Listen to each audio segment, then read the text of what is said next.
Good morning, good daytime, or good evening, depending on when you're watching this, gear fans. Today we're going to talk about the Behringer CP3A-M. Can you hear it?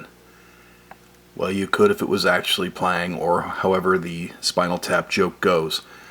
It can be hard to get excited about utility modules that don't make any sounds of their own, but in this case, just look at it. It's beautiful. It's a miniature version of what they used to put in the original Moog modular, such as, the likes of the Beatles would have played back when. But it's miniaturized, and Behringer does a pretty good job at letting someone like myself, or possibly yourself, afford such a thing. So that even though it isn't up to size and it isn't the original 60s or 70s components, it's a close approximation, and sometimes that's the best we can hope for. Well, what does it sound like if we put some sound through it, and more importantly, what is it? So this is the Behringer CP3A-M. I don't know if the bad camera is going to see that or not. It's a mixer. It's the final piece of a bigger Eurorack setup. I bought this one because I was going to buy the Behringer. I was going to put a Boog together, like a Boog 15 or a Boog, I believe the other one is the 35 or the Boog 50, I believe, if I have those numbers right. I've since abandoned chasing all the Behringer pieces. It was going to be more expensive than for me to just simply buy a grandmother or a matriarch, but that's another video. For now, we're talking about how beautiful it is just to look at the Behringer CP3A-M. So the mixer has, it's all analog, by the way, and these are passive attenuators that do past 12 o'clock. It does matter. I should say 5 on the dial, but 12 o'clock actually. They will drive the signal. It being analog, you can drive the signal a little harder and make it a little fatter, a little warmer, a little grainier, a little vintagier, if that's a word. So we have our 4 ins here, if you want to call them in 1, 2, 3, and 4, if you will. And then we have the master gain, the master volume for the 4 things that you just mixed, and 2 sets of mults, or multiplexers, or multipliers. And that's simply, you put signals in any of the 3, and the 4th one you can use to come out. So it's a way to multiply or multiple or multiplex different signals, and they give you 2 of those, which is handy. It's nice to have them in various areas of your Eurorack that you can reach. And then finally down here we have the outputs. I'll just do a little refocus here. That's where you actually come out to your amp or your speaker, your PA, however it is you're going to listen to what it is you're doing. This master gain, you can drive it past 12 o'clock too, and things get a little fatter. So we're going to start with the gain down. I'm going to plug this cable in. So says a few people online. The positive area here will give you a little more drive than the negative area. I was wondering if this was a total inversion of the wave, but I can't verify that or disprove that. And I don't have an oscilloscope to look.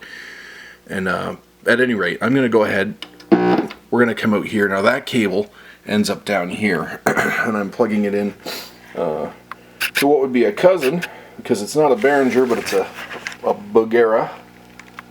So it'd be, Boog is a sister or a cousin to the Behringer brand. But anyway, that's my tube amp down there that's going to play these sounds. So let's just get some simple sounds going through here. So I'm just going to come out of my, I got a Behringer Roland knockoff here. We'll come out of this oscillator here, and we're going to turn all our passive attenuators, which is a nerd's way of saying volume knobs. We're going to turn all those down. We're going to plug into input here, and then so I've got that oscillator through the yellow cable going in, and then we're coming out. So let's just hear that. Oh, let's bring the master volume up. There we go. Let's bring that to about 5. And let's see if we can't get a sweet flute sound or something. So we're at about 4 feet here. Let's just bring the pitch up. Go up to 2 feet. Ooh. I wouldn't say there's anything too sweet about that, but it's rather warm actually. Anyway, so there we go. Now let's drive this baby past 5.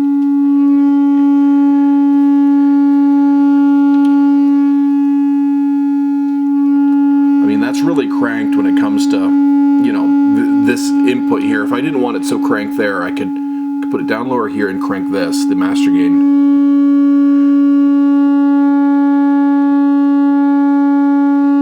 Either way, it's interesting if you can hear it, but we're almost getting a waspy, here's a wasp here, we're almost getting a waspy filter sound, not really the warm dirt drive you'd expect.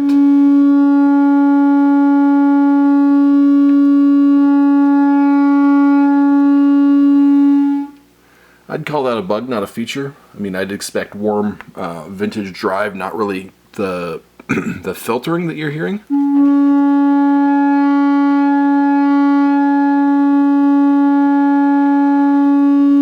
At any rate, let's hook another oscillator up. Happens to be another one right here.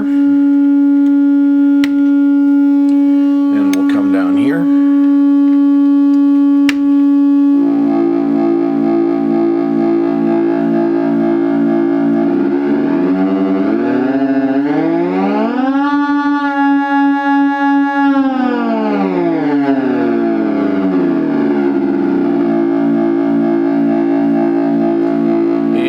Mixing.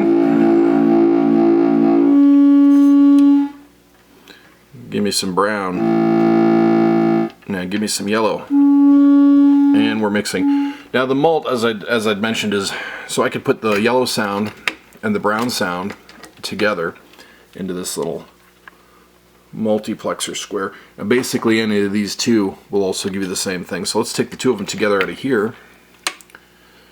And now you get them both in one attenuator. And just to prove that that is what's happening. Ooh. The brown's overpowering it though. Like a lot.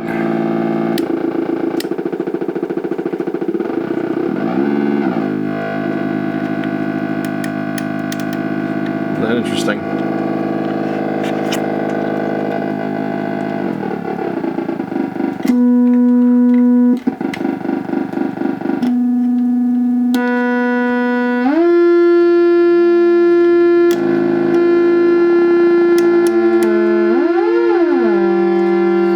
Trouble sharing a multi connection together,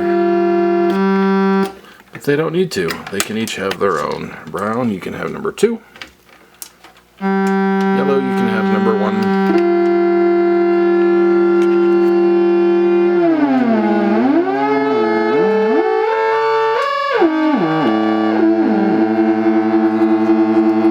Let's drive them.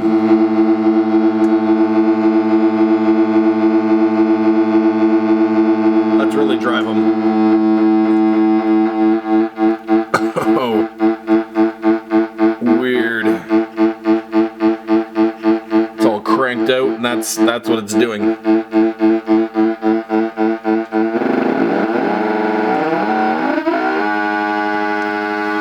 Again, I would say a bug, not a feature.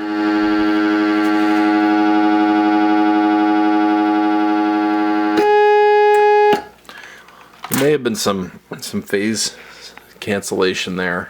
This might have been what was happening there.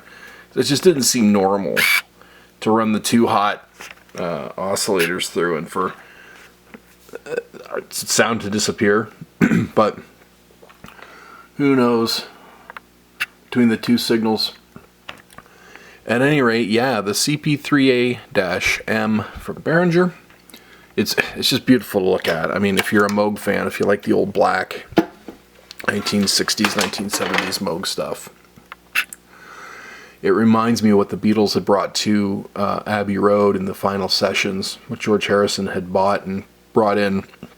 That would have been heard on I Want You, She's So Heavy, and I'm trying to think what else they used it on.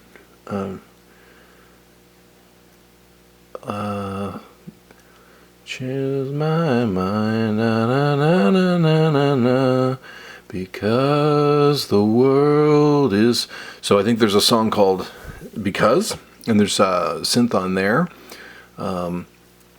They may have used that synth on George's Little Darling, I feel the ice is slowly melting. I think there might be some synth on there. Chances are they brought it in and then tried to slap it on everything they could. If I think Octopus's Garden is on there, there may be some Moog on there as well.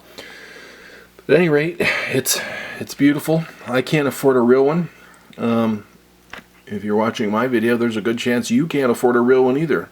So for Behringer to make an approximation like this, I feel real thankful, and I hope they keep. They've put out lots more since this, and I hope they keep doing it. I mean, 30, 40 years on from this original design, Behringer rips off a lot of things, but is this a ripoff, or is this sort of putting these old, I hate to say legendary because it's an overused word, but these old, it's just nice to be able to get a hold of these approximations on a price point. I bought this for, I think, around 120 Canadian. So yeah, as Eurorack modules go, it's very affordable. It's one of the, more affordable. To show you an alternate product in the same utility, but you don't get the malt, we just come up here a little bit to the Doepfer A138N mixer. I love these. There is no malt on it, but I get 1, 2, 3, 4 inputs, 1, 2, 3, 4, and 2 outputs. I love them so much. I got 2 of them. 1, 2, and then down here my CP3A. So, lots of other mixer solutions out there. Got it next to my VCA, ready to go. I've got another. Where's the other VCA?